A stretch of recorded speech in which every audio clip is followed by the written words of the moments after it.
Hey everyone, Mr. Drake here. We are on to Unit 4. This is the last of the ancient river valley civilizations. We're going to be talking about China as we start off the new unit. Now, of all the ancient civilizations that we've talked about in this class so far, China is by far the most isolated, both by distance from India and Mesopotamia and Egypt, but also by geographical barriers as well. The Himalayan mountains are off to the west, making it very tough to get much further than that.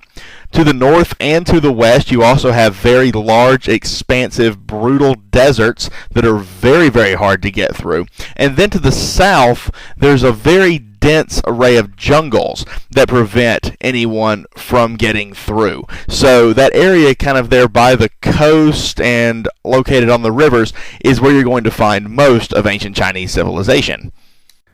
Now, despite the isolation, Chinese did have contact with outside groups.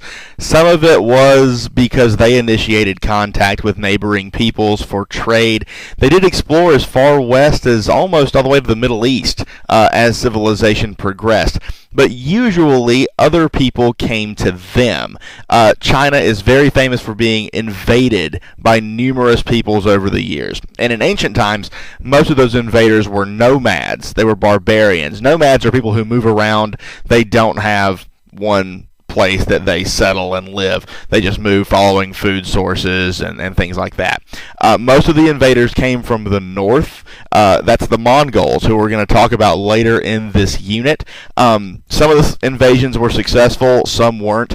Over time, you may be aware, the Chinese got so tired of having the Mongols invade that they built a humongous wall along their northern border to keep invading peoples out, which we now know, of course, as the Great Wall of China.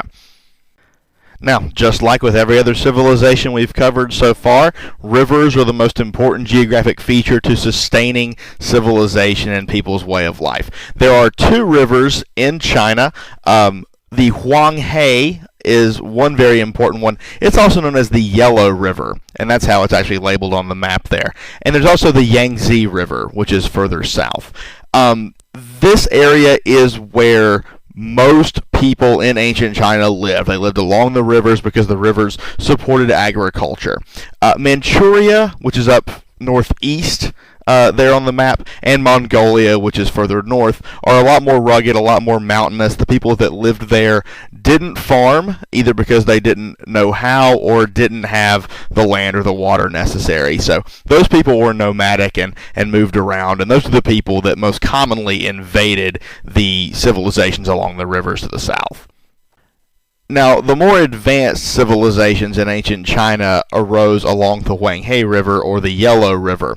That's where people began to figure out farming and set up more advanced governments and cities.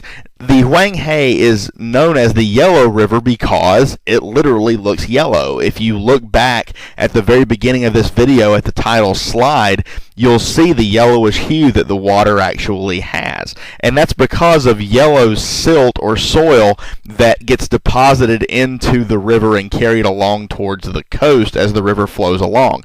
And as more and more soil accumulates in the water due to the laws of displacement you've learned about in science over the years probably, the water level rises as the soil kind of builds up underneath, and that causes the flooding that causes a lot of starvation and destruction that we've talked about in the other river valley civilizations too.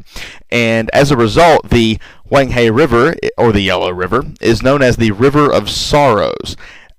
Government in these areas, it's believed, arose because people banded together to build dikes and build dams to try to avert the flooding that caused so many problems in this civilization.